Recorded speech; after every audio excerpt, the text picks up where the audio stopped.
Слышите? Это шум гидрокомпенсаторов. Давайте мы ее заглушим, не будем издеваться.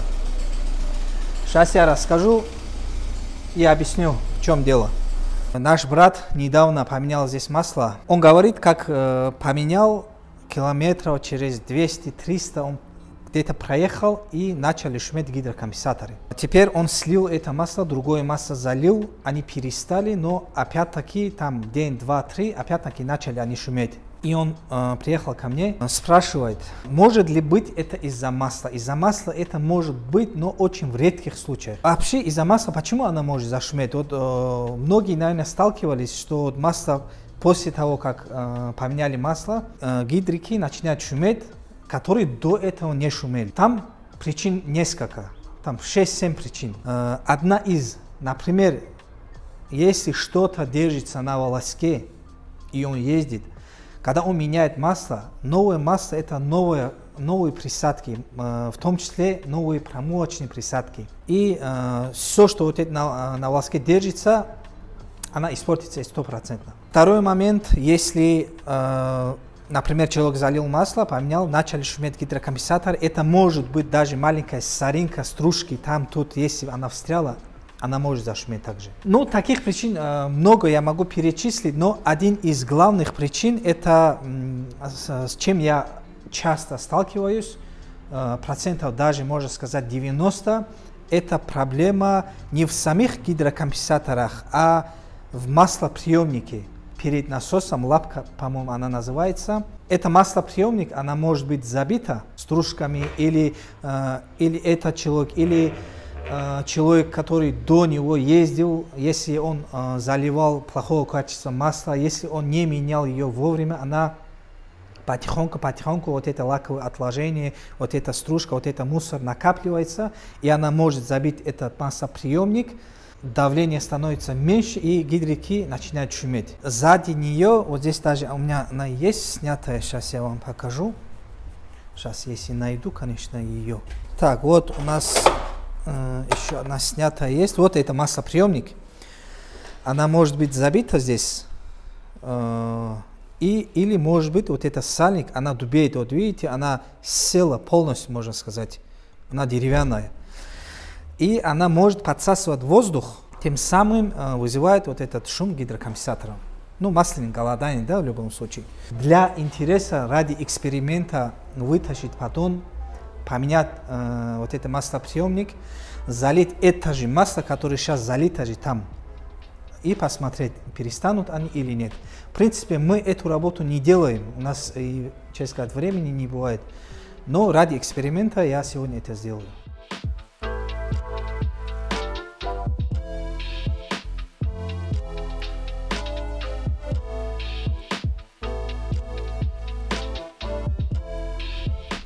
Так, вот это что такое? Так, поближе покажи. Вот это стружка целая, видишь? Целая стружка вот здесь. Мы сняли поддон, сняли маслоприемник. И этот двигатель, видать, делали, потому что вот, видите, она на герметик посажена. Герметик тоже ее не держит.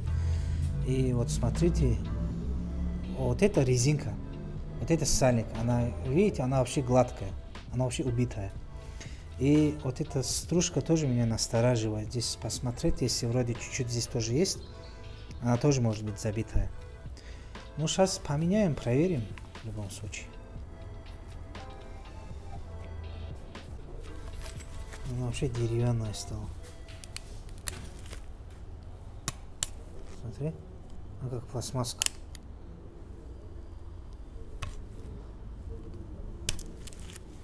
В большинстве случаев из-за нее, да, это шумит? Большинство случаев, да.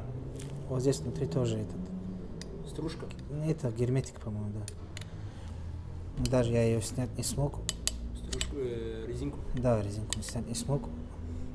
Этот человек принес с собой вот это сальник, но я сомневаюсь, что она подойдет. Я думаю, это целиком поменять надо будет, потому что она и забитая тоже. Мы лучше... Она дорогая бывает? Я не знаю, ну не особо, по-моему, дорогая она будет. Она на разборах или автомагазине? Не, автомагазине здесь рядом можно ее купить. Все, сейчас. А, вот. Получилось? Да, вот смотри, смотри, что с ней случилось. Пластмассовая стала, да? Вот, она ломается.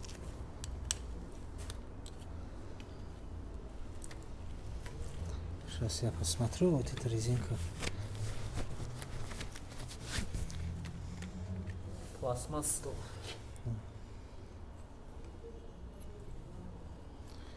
Подошла? Она подошла, да. Но я все равно боюсь, что она забитая здесь. Вот здесь небольшие стружки, мусор, вот, мусор есть здесь. Может, это реально не Да, я ее, полностью да. поменять? Да, вот смотрите, вот это, Палец просто засунул, да? да, вот это мусор, это лаковое отложение. Вот. Вот посмотри, сколько мусора вышло. Забитая лапка. Стружками забиты. Кстати, Мухаммад, перчатками. Возьми, брат, вот эту вещь, один, и возьми новую ее. Лапку? Да. Так, вот мы ее новую купили. Купили, что хозяин принес. Сейчас ее поставим. Так, давайте мы зальем тоже масло, которое заливали. Вот здесь специально лейка с сеткой. Она будет сама фильтровать. Ну, имеется в виду, если стружка есть, да. Да. Но масло капитально почернело, конечно.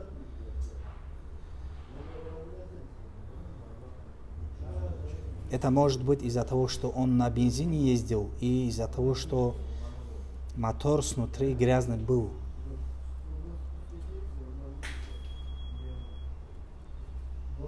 Но масло не старое. Да, это свежее масло. Это даже то масло, которое я залил, он куда-то, когда доехал, он ее слил, он залил другое масло. Ну, он подумал, что, может быть, это из-за масла, да. Он ее слил и это залил. Но она, честно сказать, слишком черная. Ну, посмотрим сейчас.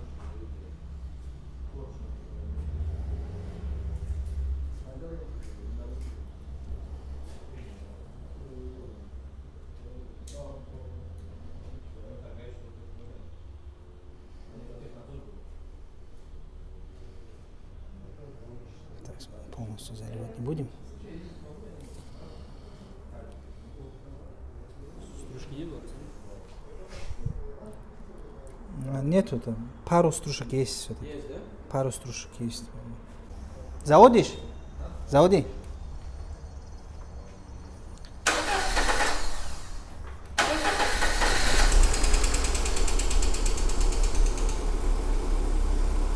Вот тишина. Гидрики перестали шуметь. В данный момент гидрокомпенсаторы перестали у этого человека шуметь. Честно сказать, у нас и раньше такой случай был. 1 или 2 раза мы ее меняли, делали. У них перестало, все четко, все ровно. Но у них такого мусора там не было. Ни стружек, ни мусора не было. А единственное, что было, сальник также деревянным был. Она также сломалась. Мы целиком поменяли вот эту лапку, фильтр. И у него перестало. Тоже масло залили, сразу перестало. Он уехал довольный. А в этот момент у него гидрики перестали. Но меня настораживает один момент, что там и мусор, и стружек очень много было. Поэтому у него в данный момент они перестали. Но она может возобновиться, потому что также может, например, там столько мусора в фильтре, но внутри двигателя тоже, значит, стружки есть. Поэтому она может обратно засориться, обратно зашуметь.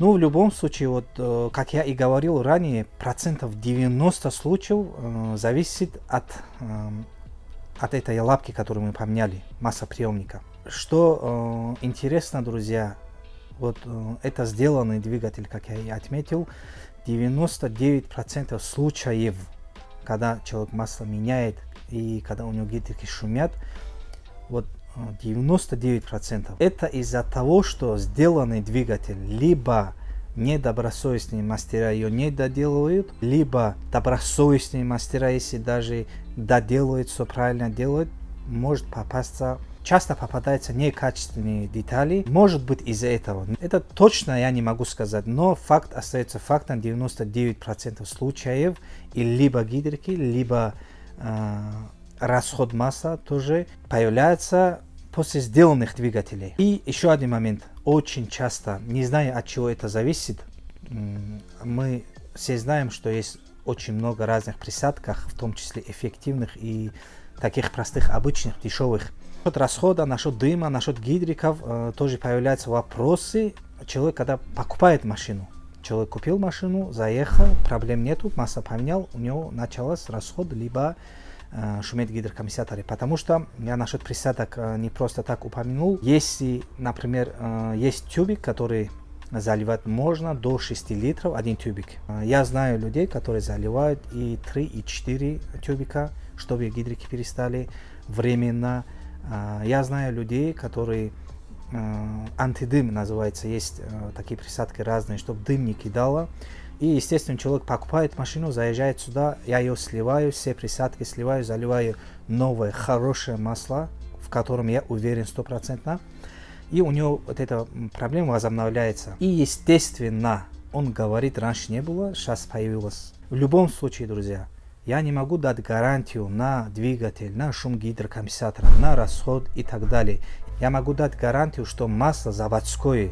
Я не работаю там, у кого дешевле, там, у кого подозрительно дешевая цена. Я работаю строго с официальными компаниями, поэтому я уверен в своем товаре. Это может быть неважно, какое масло у этого человека залито было, либо дешевое, либо самое дорогое. Иногда появляются такие вопросы именно когда вот кто сделал двигатель или кто купил машину. Иногда появляются такие разговоры, но в любом случае от этого деться некуда, мы объясняем. Вот в данный момент брат пришел, он был уверен, что это из-за масла. Я ему объяснил, он понял, он эти стружки увидел и убедился в этом. Он, кстати, подошел, посмотрел, сам в шоке был от увиденного мусора, стружек. Поэтому он убедился. Есть некоторые люди, которые утверждают обратное, они где-то что-то услышали, какой-то сосед что-то сказал. В любом случае, друзья, мы даем гарантии только за масло, за фильтр, за услугу, то, что от нас требуется. За двигатель и дальнейшее ее развитие, и дальнейшие ее проблемы мы не можем дать гарантию. Эта техника, тем более не новая, тем более сделанная. Если после замены масла у вас сгорел генератор, перестал работать спидометр или колесо спустилось, это не из-за масла. К сожалению, были такие случаи. Человек приехал, у него генератор сгорел, он утверждает, что это из-за масла. Другой приехал, у него сочится масло откуда-то. Ему говорят, масло сочится, может сначала сделаешь, нет, говорит, нормально все. Мы масло меняем, он приезжает, может вы не то масло залили, она чуть больше начала сочиться. К сожалению, такие бредовые ситуации у нас возникают, поэтому, друзья, гарантия только за масло и обслуживание. Надеюсь, это видео было полезным и интересным, раз вы дошли до этого момента. Поддержите канал лайками, подпишитесь, напишите в комментариях, что вы думаете по этому поводу. Может, я что-то упустил. Надеюсь, друзья, это видео было полезным и интересным. Подпишитесь на мой канал, дальше будет интереснее. Кстати, насчет гидрокомпенсатора более подробно я хочу видео сделать, потому что я упомянул пару моментов, почему они могут зашуметь. Я хочу более детально раскрыть все эти моменты. Такого формата видео сделать более длинное и полезное. Всех благ, друзья, с вами был Рашид, оставайтесь с нами.